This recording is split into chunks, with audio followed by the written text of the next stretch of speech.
All right, you may know who I'm talking to. He is the former head of WCW. You knew him as the general manager on Monday Night Raw, one of the most influential minds in the genre of professional wrestling sports entertainment.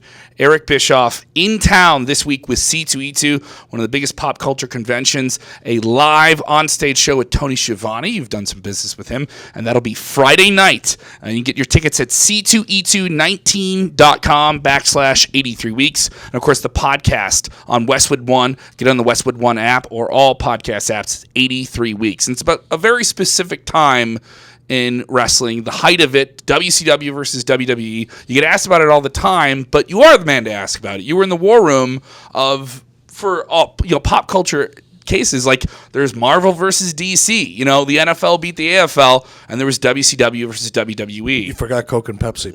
Coke and Pepsi. Don't worry, I'm not going to make you take the blind taste test. So for you, when you got in the position to run WCW, how quickly was it you knew you were going to be able to compete? Because there was a period where there was a great period between you guys going head to head and then you also running it. When did you know, all right, we're going head to head, this is really going to happen? Was it Nitro? Was it getting Hulk Hogan? Or was it something else? Ironically, my goal was never to compete with the WWF at that time. My goal was really just to make my company successful. The WCW had never turned a profit in all of the years that Ted Turner had it. But Ted liked wrestling because he believed it brought eyeballs to the network. So it was almost a lost leader for Turner Broadcasting. So my goal was really just to get to the point where we were breaking even or making a small profit. My intention was never to go head to head. That came about in 1995, and when I had a meeting with Ted Turner, and I went in to talk to Ted about international distribution. I mean, I had a whole business plan laid out to present to Ted, and about 2 minutes into the pitch, he said, "Eric, what do we got to do to compete with WWF?" And what if we put you on Monday nights? Whoa, I hadn't thought about that. Yeah. It never occurred to me, and the only answer I could come up with was, well, they're in prime time and we're not.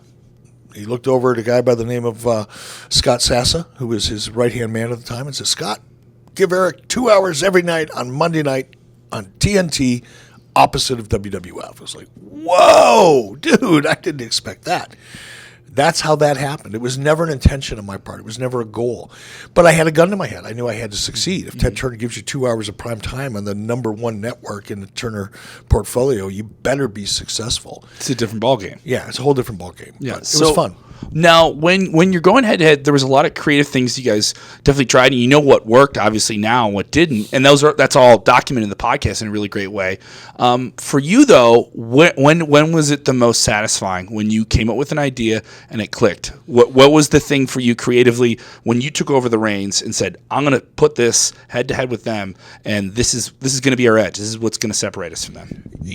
Right after I left that meeting with Ted, and I knew that I was going to have this challenge of producing a live, at the time we didn't know it was going to be live, but I knew I was going to be producing a show that was going to be going head to head with the WWF. I literally went into a room by myself, not much bigger than this room, with a yellow legal pad and a pen, and I made a list of all of the things that the WWF was really great at.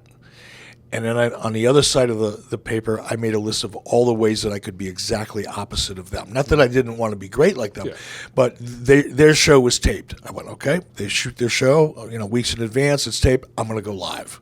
They market to kids between 6 and 11, 6 to 14, I'm going to go after, males 18 to 34.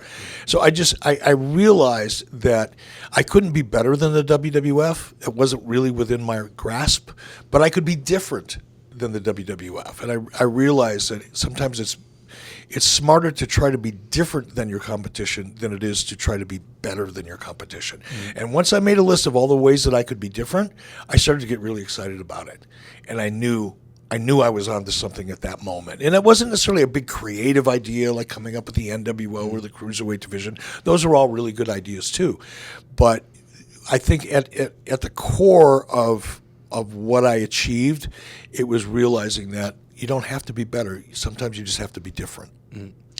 The NWO, you brought it up. Obviously, it's something that your creative legacy and your career are so connected to. When it got connecting with the audience, how much pleasure did you take in that? Because when it got over, George is behind the camera right now. He still has the T-shirt on. I still see the T-shirts. People still know what a Too Sweet means. The culture of it is literally, it's in the nerves of wrestling fans for now over 2 generations. When it connected like that, how much did you appreciate that? Not enough.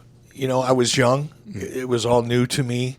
And one of the things I've learned as I've gotten older is that, you have to really enjoy the moment, because while you may think that moment's going to last a long time, or if you're really successful in your career or in a relationship or whatever it is, I think human beings tend to think, well, here we are. This is going to be like this forever. And it never works out that way. But in the midst of it all, it all happened so fast, and there were so many things that occurred as a result of it, very great things, financially and otherwise, that I didn't really appreciate it as much as I do now. I look back at it now and go, wow, that was really pretty fascinating. That was cool. But in the moment, it was just like, okay, we did this today. It's Monday. We got to do it again next week. Let's get to work. It happens very quickly. Do you get to appreciate that now with the podcast, where Conrad can say, well, this week you did this, and you kind of get to go back and look at it? Here's what's really crazy about the podcast. I wasn't even sure I wanted to do it, to be honest. When Conrad called me and said, hey, why don't we do this podcast? It'll be about the Monday Night Wars, that era, 83 weeks. And I said, Conrad, people have been talking about this stuff for 20 years, 25 years. There's been books written about it. There's been DVDs, documentaries. You have your own book about it, yeah. I wrote a book about it. Yeah. I mean, it's been talked about, discussed, rehashed, relived so many different ways and times that I didn't think there was any interest in it. But what doing the podcast allows me to do is go back in a very positive way and break down in detail the why of it all, or the how of it all, in a way that has never really been discussed in much detail. So it's a blast for me, and it allows me to go back and look at things from a very different perspective. Because to be truthful about it, when I got out of wrestling, when I left WCW, I don't want to say I had a bad taste or I was bitter, but I made up my mind that part of my life was gone. It's over. It's done. It's time to move on. I was relatively young at that point. I had a family to take care of, and I knew I had to I was in the midst of a career shift. So I kind of closed the door on the business in a way, in my experience in it, until this podcast. And I spend more time talking about it and thinking about it now than I have in the last 20 years. There you go. Now, we were talking earlier about now in your young years before you even got into television and working with WCW. You had a career as a bouncer at a bar in Chicago. Early on here in Chicago, yeah. That's an intense profession to be in. You always kind of have to be vigilant. I've heard stories of your youth in street fights and different things like that. You have an edge to you, and it made you competitive. Where do you see that in the genre of wrestling now, in new people that you didn't get to work with in this new generation? There's a handful of new people coming up that are challenging the business right now. Where do you see that same type of intensity that you brought to the game? Perfect example, Becky Lynch, WWE right now, Ronda Rousey, great story. There's an edge to the way they're getting their characters over in public. There's an edge, almost a dangerous edge, to the way Becky attacks social media or uses social media. And I think that edge, the intensity, as you put it, a little bit of danger is always going to be a driver for professional wrestling. I mean, you think about it, what is sports entertainment or professional wrestling? It's, two people, sometimes more, who have a personal issue and they battle it out in a physical story. Like if you go to a Broadway play, you see actors and actresses, they use the written word or the spoken word as a way to convey their story. Professional wrestling, it's physical. There's a little bit of the spoken word in there with promos and things like that, but it's a physical dialogue. And I think the edgier it is, the more dangerous it is, the more it pushes the envelope, the more it will be successful. And that formula has always worked in professional wrestling. I believe the phrase is controversy equals cash. Controversy creates cash, yeah. I think somebody wrote a book like that. Yes, I think somebody wrote a book like that. New York Times bestseller list, by the way. I heard that. I don't know if that's true or not. You heard that one? Now, you got to induct Diamond Dallas Page in the WWE Hall of Fame, and I know that was probably special for you to do that. Now, obviously, the question comes up, when is your time? When is your time to receive that honor? I don't think it's if. I think it's a matter of when. And certainly you're a guy who's no short on words. What would that experience be like for you? But bigger question, who would you want to induct you? Is that your way of saying I talk too much? No, not at all. I'm not sure that works? Not at all. I'm in the business of talking. I'm just kidding you. Yeah. I don't think about look, every year at about this time, when the Hall of Fame is in that, the zeitgeist as it is, people ask me about that. So obviously I have to think about it in order to respond to it. But beyond this time of year, like in another 2 weeks, the thought won't cross my mind again. I don't really think about it. And I have mixed emotions. When people say, who would you like to induct you? Or when are you going to get inducted? I'm not sure I want to be. And it's because I respect the people in the Hall of Fame. A professional wrestler, a man or a woman who makes up their minds at a very young age that they want to get into this business, they sacrifice a ton. I mean, it's no different than the music business or to be an actor or an actress. If you make up your mind that that's your goal and you're going to pursue that dream, you're going to pay a lot of dues, because it's a tough business. And the odds of being successful in professional wrestling are so slim. To even find a place to learn how to become a professional wrestler is difficult. Once you go through that process, assuming that you do, then you're out on the independent circuit. You're hardly making any money. You're barely existing. And the odds of making it to the WWE is so slim, it's almost hard to calculate. But if you are lucky enough to find yourself on the WWE roster, then the thought or the opportunity to become a major star, the odds are even more remote. So when people finally reach that level of success, I have so much respect for them because A, they took a big chance. B, they sacrificed so much on their way there. And I don't feel like I sacrificed anything. I mean, I was fortunate. I was blessed. I was in the right time at the right place. I achieved so much, but I didn't really suffer and have to sacrifice along the way. So I just don't feel like I'm a peer of those people, if that makes sense. I would rather sit down in the front row at the Hall of Fame ceremony and cheer people on than be on that stage, if that makes sense. Well, I still think you're deserving of it. You certainly, brought a lot of guys up and made a lot of changes. You brought up making it to the WWE. WWE is certainly still the top and will not, I don't think that'll change. No. But you're aware of what's going on, and certainly Conrad is too, that there's a lot more going on in wrestling now. The WWE deals they signed last year, very expensive. They've opened up the market. Ring of Honor and New Japan they sold out Madison Square Garden the night before WrestleMania in WWE's backyard. And of course, All Elite Wrestling. A lot of money being injected into the wrestling genre. Sounds somewhat familiar to the perspective you were in some time ago. It really is, and I didn't think, as all this stuff was happening, the WWE signing their deal with Fox and USA, that was a major billion-dollar licensing deals. It was crazy stuff. But when, I read about AEW and the Khan family, investing $100 million over the course of 3 years to build this company, I went, wow, that does sound familiar.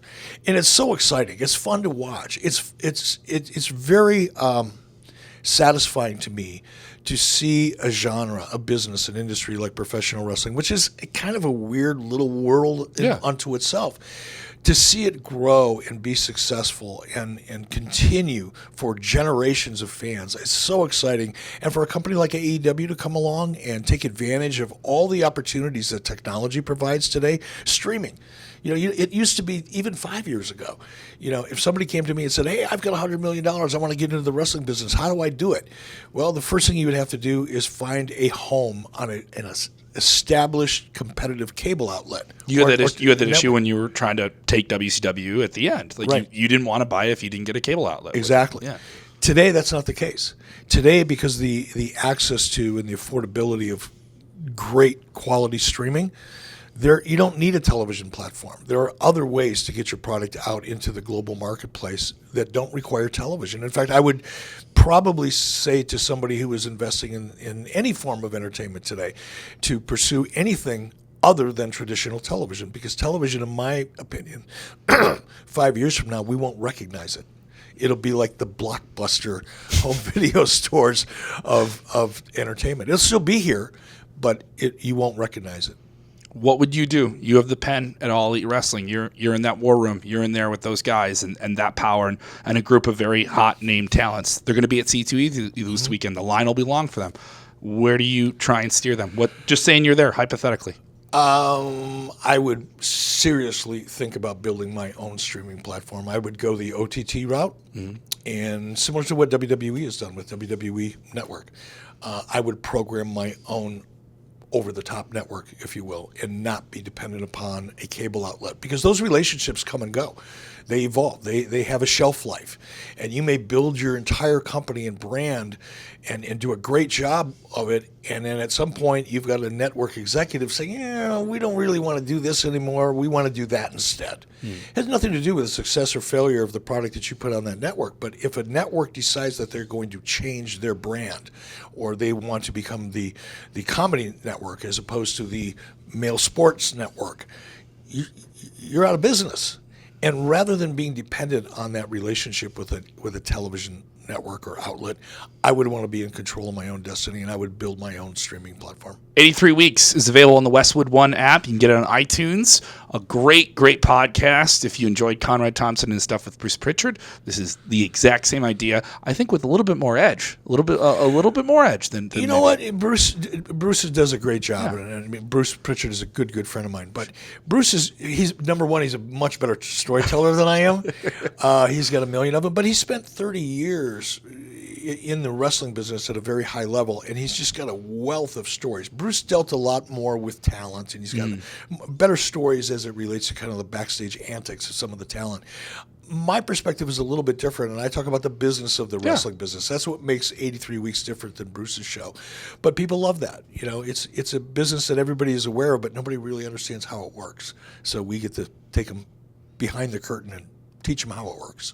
C2E219.com/83 weeks. Get your tickets. And, of course, follow 83 Weeks. It'll tell you about more events that you have going on all around the country, all around the world. Eric, thank you so much. Thank you, man. Appreciate it.